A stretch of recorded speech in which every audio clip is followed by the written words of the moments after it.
All right, this is Brock, and he did a really cool project for our computer class.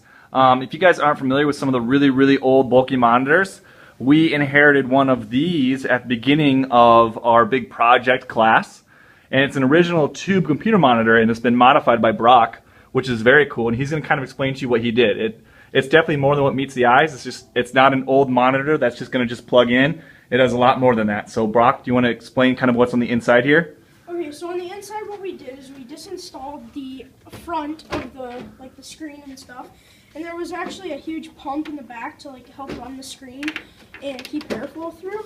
Well, we took all that out, cleaned it, and then we installed the motherboard. So you completely gutted out the original insides of the monitor? Yes. Okay. So what we did is we installed the motherboard on the top of the inside of the case, and we installed the hard drive on the side, and we basically custom mounted everything.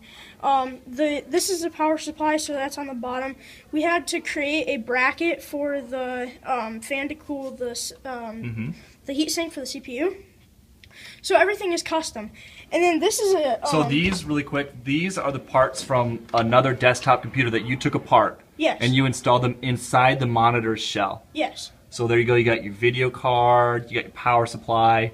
Everything in here was installed by you, by yourself, with the help of some of the students, right? Yeah. Very cool. Then we took a flat Acer monitor, that's Okay. the thin screen, and then we hooked it up to the graphics card, and then we ran the cord for the power back through where the original power was, and then we put the power for the power supply back through there as well. And then what we did is we made a custom bracket for the screen. Let's see that there. Had a little help from Mr. Dilshiner on this. Okay, so you attach the flat screen monitor with brackets inside the case of the old monitor. Yep.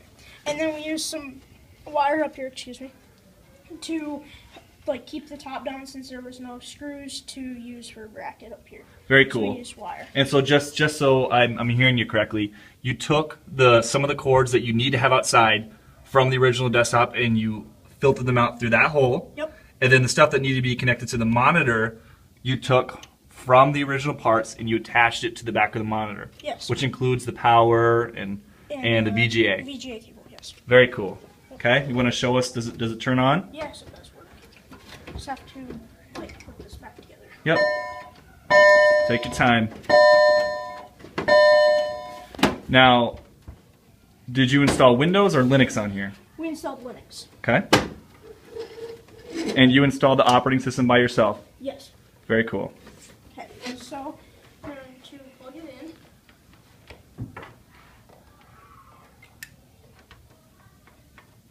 Okay, so I'm also going to hook up a keyboard and mouse to this.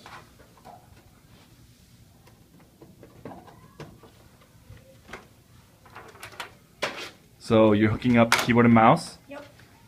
And those hook up in the back? Yep.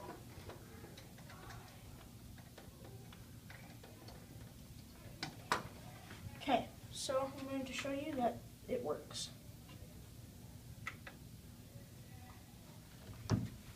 And then the power is in the back as well. Very cool. Now, is the computer part on yet or just the monitor? Both. I just So it's going to boot up? Oh, wow, very cool. So it looks like from an original Dell.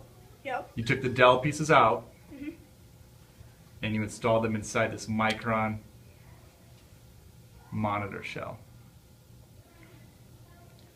When we see this boot up, we'll say see you later to the video. I'll log into Linux as well. Okay.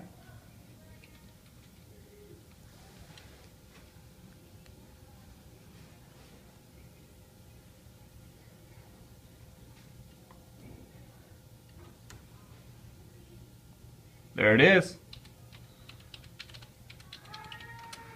So Brock built an all-in-one PC using new parts and old parts. There you go. Can you move the mouse around to show us that this is real? Yes. There you go. Very cool. Thanks, Brock. Yep.